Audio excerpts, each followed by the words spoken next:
Estamos en diálogo abierto por Nacional y TV Perú en simultáneo. Hemos decidido hacer hoy un programa especial relacionado al coronavirus para informarles, para que todos sepamos qué hacer eventualmente si nos contagiamos del coronavirus o estamos cerca a alguien que está con el virus del coronavirus. Así es. Vamos con nuestro siguiente invitado.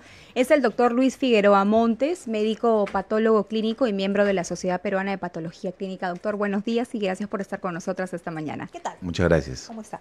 Doctor, justo ya habíamos iniciado o habíamos introducido el tema de la presunta vacuna, ¿no es cierto?, para tratar el coronavirus que se habría ya trabajado en Cuba. Ahora, ¿esto es cierto? ¿Existe esa vacuna? A ver, el producto que mencionan se llama interferón. Ajá. El interferón viene de interferir y básicamente el interferón lo producimos todos nosotros. Todos nosotros de manera natural y biológica producimos esta sustancia, que es una sustancia líquida, que es parte de nuestro sistema inmunológico. Es decir, interfiere, por ejemplo, la infección de virus hacia nosotros. Está en el medio. Es parte de la defensa, digamos, básica, primaria, y después también ayuda a una defensa más específica, como las vacunas.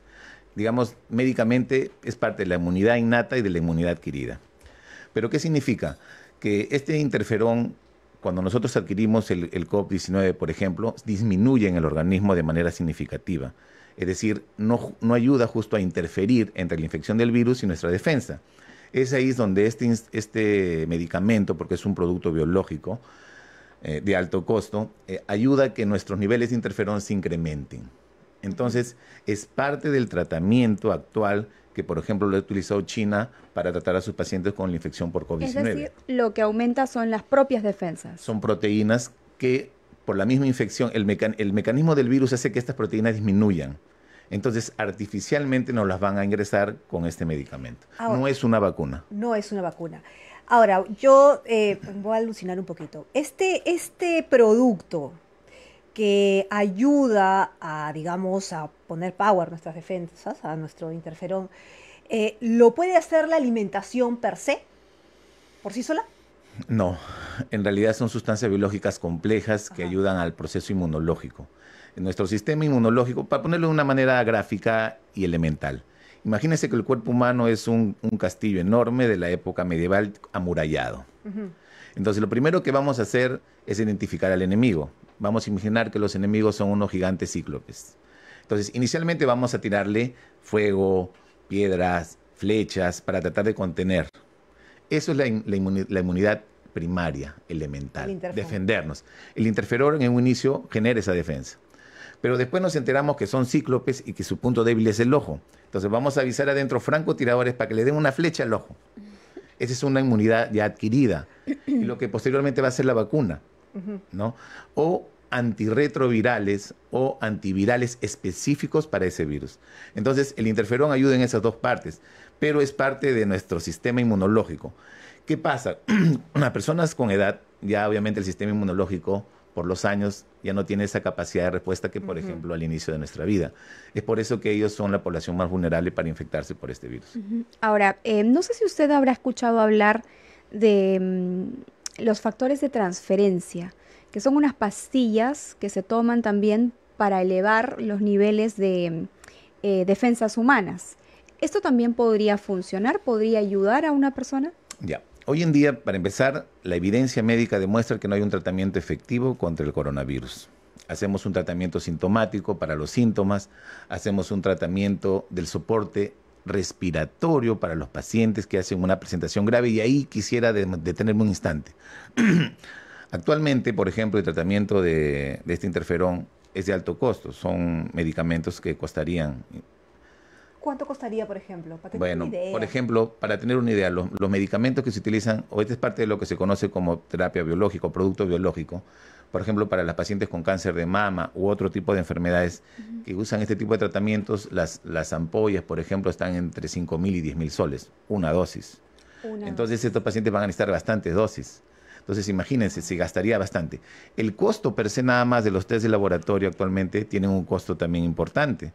Si tenemos un presupuesto, digamos, asignado, yo creo que no deberíamos de repente priorizar en seguir incrementando ese presupuesto en otro tipo de tratamientos, Más bien deberíamos reforzar lo que sí se conoce, que es manejar adecuadamente estos pacientes graves con un soporte respiratorio adecuado. ¿Y ahí qué significa? Tener ventiladores mecánicos dispuestos para estos pacientes en unidades de cuidados intensivos cuando probablemente incremente el número de casos graves. Entonces, parte del presupuesto debería destinarse de repente a fortalecer el sistema sanitario de esa perspectiva. Por eso es que, por ejemplo, algunos sistemas sanitarios como el italiano o el español están colapsando porque ya no tienen dónde poner a las personas de edad para el soporte ventilatorio. Hay hay antivirales específicos que están ahorita todavía en fase de estudio, que se ha demostrado efectividad contra virus ARN. El COVID-19 es un virus ARN, pero todavía están en fase de ensayo. Entonces, este interferón, por ejemplo, ayudaría o lo han utilizado como parte de un complejo terapéutico de 22 medicamentos, por ejemplo, en China. O sea, imagínense, o sea, es parte de, no es... Y las vacunas ahorita están entrando algunas en fase de ensayos clínicos 2, es decir, ya comienzan a hacer de repente algunos estudios en humanos para obtener la vacuna. Eso es lo que están haciendo en China, ¿no es cierto? Sí, en China y en Estados Unidos En también. Estados Unidos, ¿no es Pero cierto? de ser el caso, nuestro país también podría comprar este antiviral del que estamos hablando. Es que no es un antiviral, No es un es una antiviral. proteína que, digamos, va a fortalecer las defensas, más nada. Le preguntaba por los factores de transferencia. La verdad que No hay mayor estudio al respecto. La evidencia médica actualmente no menciona, por ejemplo, esos factores de transferencia como parte del arsenal terapéutico. Sí hablan del soporte ventilatorio, hablan del manejo sintomático y lo más importante, la contención, que es lo que ayuda significativamente a disminuir ese pico exponencial que hubo, por ejemplo, en China. China tuvo que crear 2 hospitales, ¿no?, en 10 días para contener y meter a todos los pacientes y así contener para que ya el virus, obviamente, como está en un momento comunitario, no se haga más comunitario. Ahora, ha habido un caso que, bueno, tendríamos que revisarlo más, pero ya a veces da miedo tocarlos, ¿no? Pero ¿qué pasa si una mujer embarazada tiene coronavirus? ¿Le va a contagiar de todas maneras su bebé? Interesante pregunta. La verdad que no he revisado al respecto, tendríamos que revisar. Pero, sin embargo, las gestantes sí están en el grupo de riesgo, ¿no? Las gestantes están consideradas, igual que los pacientes con defensas disminuidas, en el grupo de riesgo. Entonces, una gestante debería tener cuidado. Por ejemplo, ya el Zika demostró que sí se transmitía de manera congénita. Acuérdense que el COVID no es nuevo. Esto viene ya, el coronavirus es un virus que ya generó el SARS en el año 2002 al 2004. Esta es la tercera Otro mutación, periodo en ¿no? Medio Oriente, claro, en el año 2009, creo 12. Entonces, este sería el tercero. Pero es muy similar al SARS original en un 80%, por eso que le han puesto el 2. Un recién nacido que no tiene vacunas, un bebito de un mes que no tiene vacunas, ¿también está dentro de la población considerada vulnerable? Afortunadamente, la población pediátrica no ha sido afectada dentro de los casos letales que se han publicado según la evidencia. Actualmente, la mayoría de los pacientes, el promedio de pacientes de casos de muerte ha sido 80 años, pero desde los 60 se han incluido. Han habido casos también en menores de edad. Estoy hablando de todos los casos que se han revisado, que el 85% de muertes ha sido en China, del mundo. En una última publicación subida a una página médica en 3 de marzo. Todavía no se han visto casos en poblaciones pediátricas. Afortunadamente no. Ok, ahora, pero la contención ahí es importante. Sí, ¿no? ¿Cómo la contenemos? Esa es una pregunta. Y 2, para que la gente sepa cómo evitar llegar a una neumonía. Porque claro, hablas del coronavirus, del que se contagia, todo el mundo se asusta y dice, pero ya lo tienes en el cuerpo. Y yo lo que digo es, bueno, lo que tienes que evitar es que se convierta en una neumonía o en una infección respiratoria. Ya. Pero ¿cómo lo evitamos? A ver, el COVID-19 tiene 3 cuadros clínicos, por cierto. El leve, el moderado y el severo. El severo son los casos graves, que lamentablemente van a terminar en los hospitales con asistencia respiratoria. Los moderados serán los que usted menciona, por ejemplo, unas neumonías, ¿no?, donde el síntoma característico va a ser dificultad respiratoria. O sea, aparte de que este coronavirus en las presentaciones leves a veces no produce ni resfrío, ni los síntomas clásicos de moquito, congestión nasal, congestión ocular, en este caso no hay. Casi el COVID se caracteriza por fiebre y malestar y tos. Ya. Pero en algunos pacientes, si se comienza a presentar insuficiencia para respirar o dificultad para respirar, que eso se conoce disnea médicamente, es en el que tenemos que tener precaución porque probablemente va a entrar en ese 15% de pacientes que comienzan a generarse, digamos, una enfermedad moderada. Y ahí el principal síntoma es obviamente la dificultad, el incremento del número de veces que respiramos, la sensación de falta de aire, esos son los síntomas. Pero ojo que para entenderlo, estos casos es más probable que se presenten en los pacientes con riesgo. Y ahí es un llamado a la población que tiene que entender que si es un adulto joven, si es un paciente adolescente, si es un niño y tienen síntomas de frío, gripe o similares, deben de quedarse en su casa, no deben de salir, pueden llamar a los números en línea que establece el Ministerio de Salud o Salud y quedarse ahí, no ir a los hospitales, no necesitan. 1000 veces es preferible tener la sospecha de un coronavirus y que este va a resolverse y va a poder cercar a todos los contactos en su casa que ir a exponer a más gente en la comunidad o en los centros asistenciales para que el virus se propague. Porque, ojo, en esta etapa que inclusive los pacientes ni tienen síntomas, es cuando más se contamina. En la etapa de gestación. En la etapa, digamos, de incubación. Eso, incubación, claro. Perdón. y la capacidad de transmitir el virus es de 2.2, es decir, una persona puede transmitir a 3 en promedio, que es más o menos similar al SARS. Uh-huh. Ahora, doctor, estábamos hablando en el bloque anterior con el doctor Arturo Pareja Cruz y él recomendaba algún temas de alimentación, por ejemplo, para elevar el sistema inmunológico, ¿no? Nos hablaba del perejil, por ejemplo, aparte de las mandarinas, de los limones, en tema de vitamina C, pero también nos habló de la vitamina C intravenosa. ¿Usted lo recomendaría también? A ver, yo recomendaría que la población de riesgo, para empezar, que ya está bien identificada, debería evitar asistir a cualquier evento público. Nutricionalmente deberían alimentarse de forma tradicional con los alimentos. Si refuerzan con cítricos, mejor, porque ahí está la vitamina C. Yo creo que eso es lo más importante.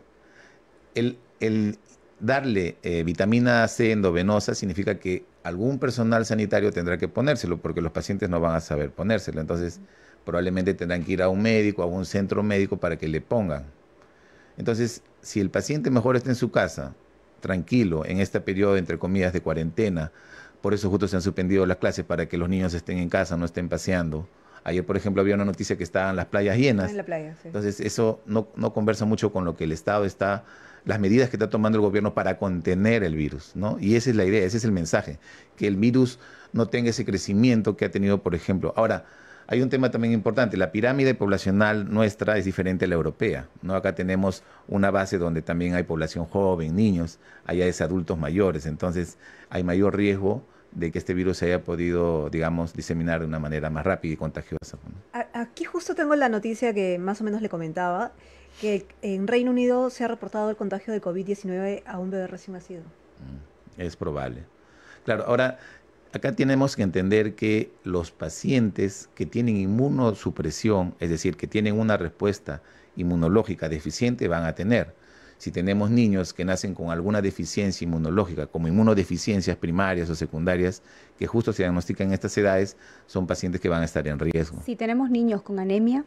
Básicamente, niños con enfermedades oncohematológicas, niños con decir cánceres, pacientes trasplantados, eso es independientemente del grupo etario.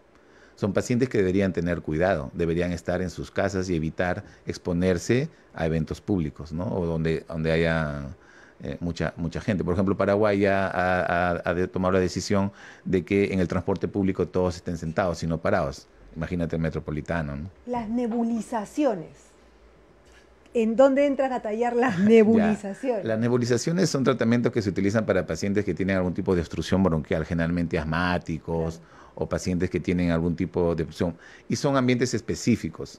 En estos pacientes no van a necesitar nebulizaciones, ellos no tienen esa enfermedad. Acá el problema es el pulmón, que se está afectando y que van a necesitar más bien ventiladores mecánicos en el caso de que presentaran situaciones graves, ¿no? Uh-huh.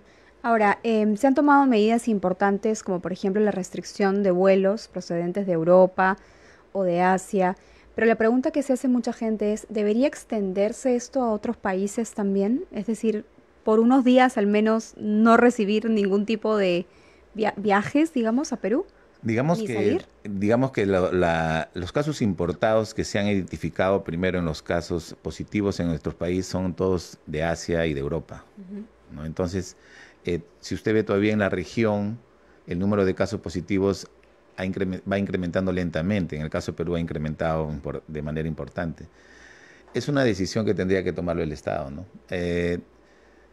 Si tuviéramos que priorizar, son las decisiones que ha tomado obviamente de Asia y algunos países europeos. Yo de repente sí podría ser más radical toda Europa, Claro. todo Asia, y de repente en la región todavía manejando de acuerdo a cómo vaya evolucionando.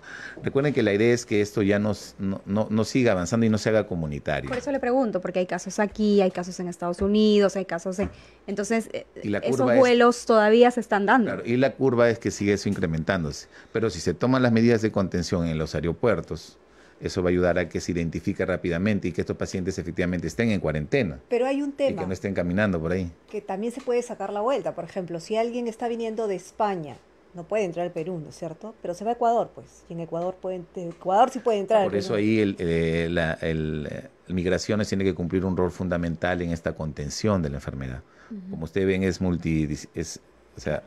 multiinstitucional, por decirlo así, ¿no? Bien, doctor. Muchas gracias por estar con nosotras. Ha sido el doctor Luis Figueroa Montes. Hacemos una pausa y regresamos con más información sobre el nuevo coronavirus. Gracias, doctor. Libro.